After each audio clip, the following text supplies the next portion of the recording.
Anong thought process mo pagising mo sa umaga? Anong una mong ginagawa?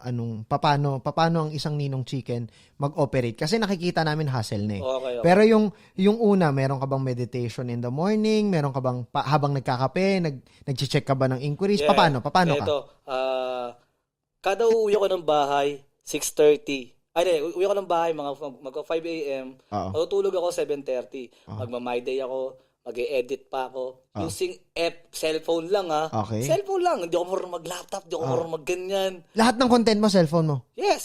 O anong excuse mo ngayon? ₱1 million move ang sinuntok ko dun.